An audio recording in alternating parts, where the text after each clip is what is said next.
Hello everyone. Welcome to my YNR 24 spoilers. I hope everyone is having a wonderful day. Before we begin, please hit the subscribe button and give this video a thumbs up. Adam writes a revealing piece about Cain, Daniel on the Restless and the Young. Adam told Nick and Chelsea about Cain's deception in an unpublished story. For a business article, Nick described it as flowery and gloomy. According to Chelsea, it was a well-researched article. She wanted to discuss Cain's response. According to Nick, Victor was ensuring that his businesses and divisions were vigilant against Cain's cyberattacks. According to Chelsea, the tale had to be published. She brought up the fact that Cain left without being charged despite the fact that 3 people perished on his property. Chelsea implied that the family might be split apart by Cain's attacks. It may be a smokescreen, Nick thought. Victor believed that Jill could care for Cain, he added. Childhood injuries can be complex, according to Chelsea. Given their history, Adam claimed that Billy could make amends with Jill if he could with Victor. According to Nick, after the piece was released, all bets were off. Chelsea stated that his children will view the story, which is not a gradual burn. Cain will strike back if Billy loses Lily, Charlie, and Maddie. According to Nick, once a bullet has been fired, it cannot be jammed back into a pistol. Oh no. That's not the best metaphor, Chelsea said. Her influencers are prepared to share and re-aggregate the tale, she said. Victor texted Adam to ask him to publish the Cain story. Take off, my dears. As he posted, Adam said. Adam continued, listening to text reactions to the narrative, the sound of truth traveling the world. Chelsea reported that the piece was being picked up by websites after checking her phone. In response to their report, Adam and Chelsea received feedback, including a request to identify their sources. Adam claimed that the paper mentioned them. I'm going to Los Angeles, Nick remarked. Victor wanted everyone there, Adam observed.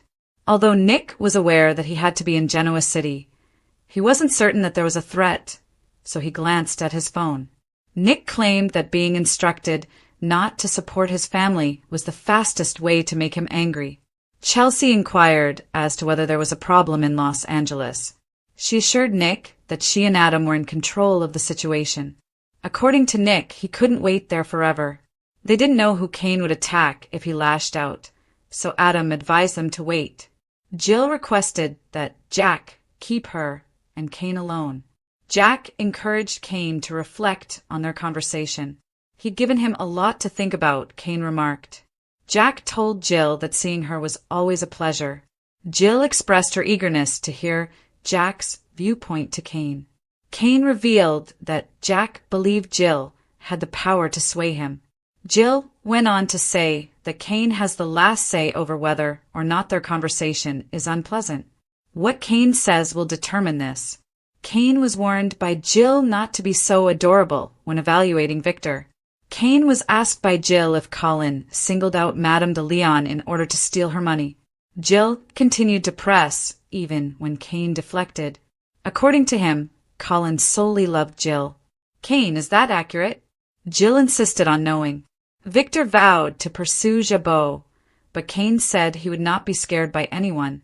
Jill questioned whether she was the target of Cain's statement about not being manipulated. It wasn't, he insisted. Jill informed Cain that he was isolated from the outside world.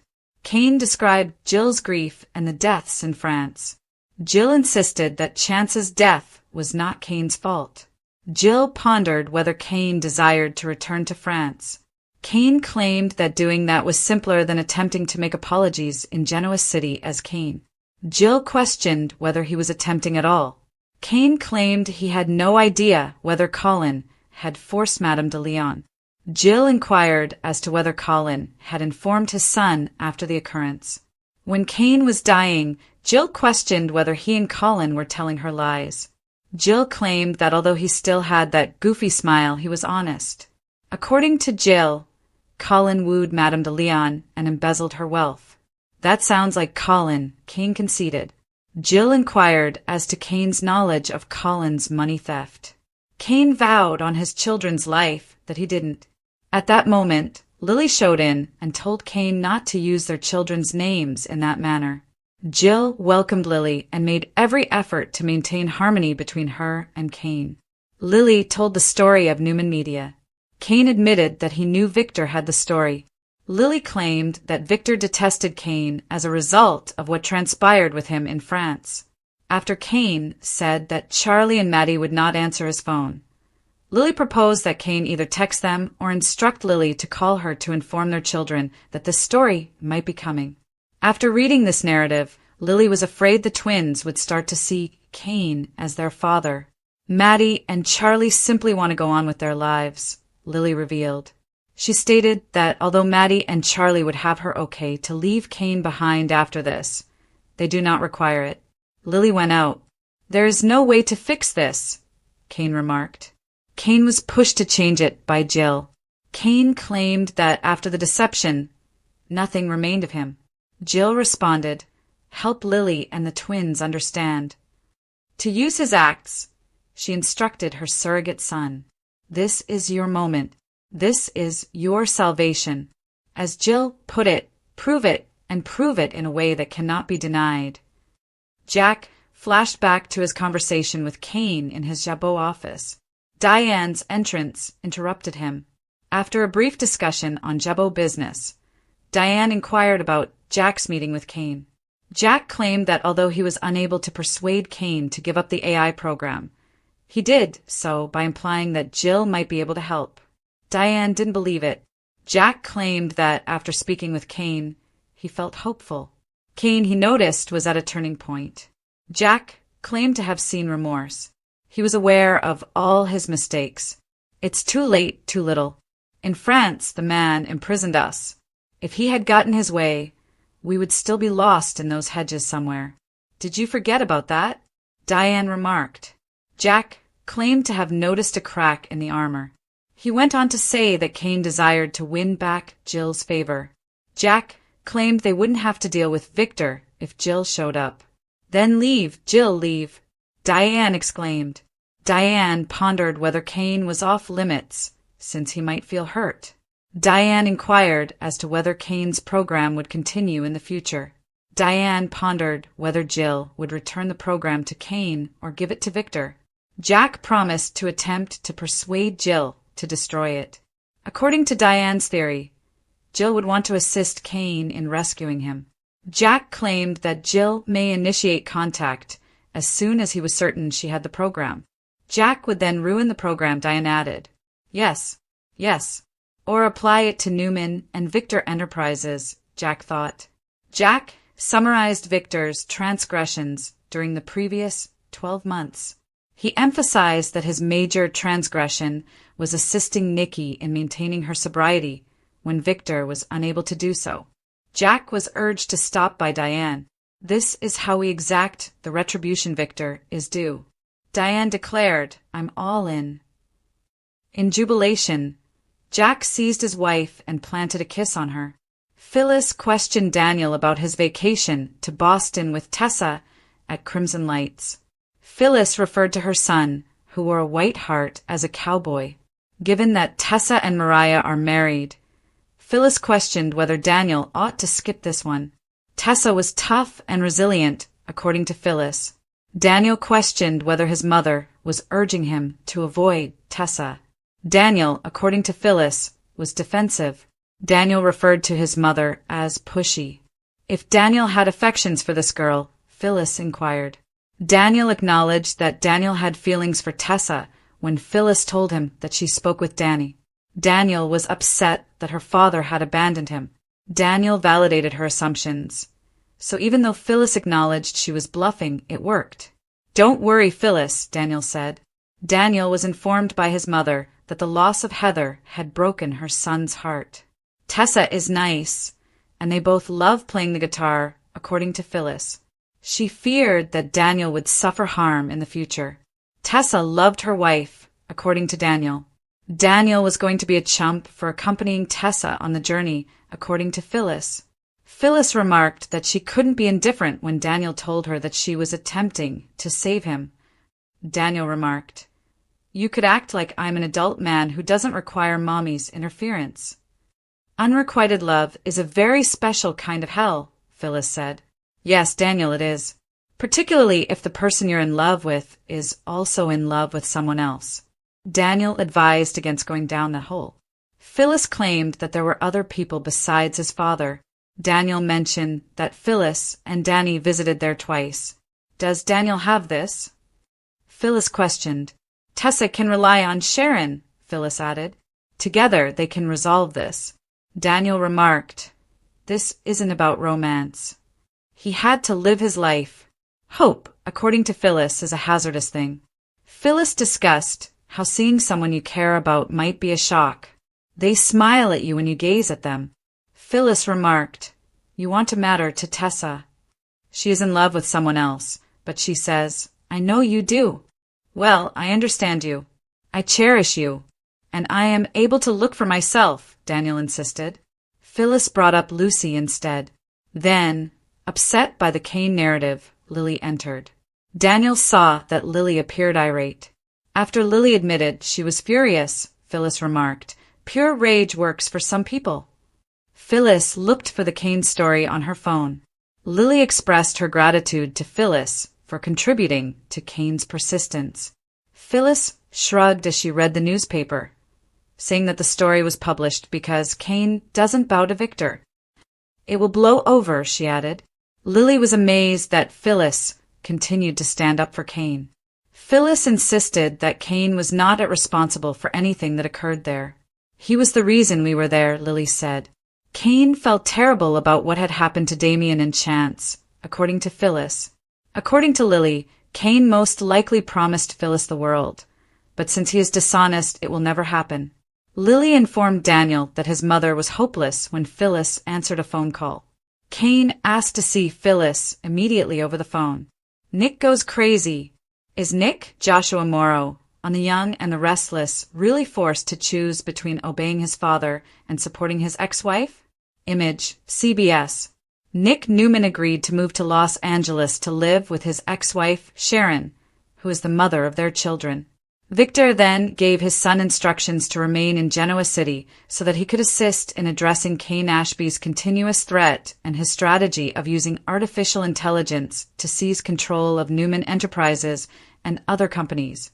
In addition to being faithful to his father, Nick also has loyalty to Sharon and Noah, who live in Los Angeles. Be prepared for Nick to go rogue on Thursday's episode. It is conceivable that Nick will defy his father and travel to Los Angeles. We can very much count on Nick to be there if he promised Sharon he would. Family is important. The Young and the Restless image. CBS, Jack has a plan. Jack Abbott shares Nick's intense devotion to his family. Jack shares Victor's concern that Kane poses no threat to his family or company. Keep an eye out for Jack to defend his family's interests on Thursday's show. Jack is okay for forming a coalition with Victor in order to defeat Kane, but protecting Jabot Cosmetics and his family is his top priority. As he defends his family's interests, Jack can turn to his wife, Diane, for assistance. Both at work and at home, Jack and Diane have a strong marriage. He considers her a valued co-worker at Jabot in addition to being a fantastic wife. Team Tag. On The Young and the Restless, Jill Jeswalton is on a mission. Photo, CBS. Kane is the most powerful guy in Genoa City if he really have access to advanced AI software that can harm businesses. For him to be rational, someone has to get in touch with him. More than one person may be needed for the job.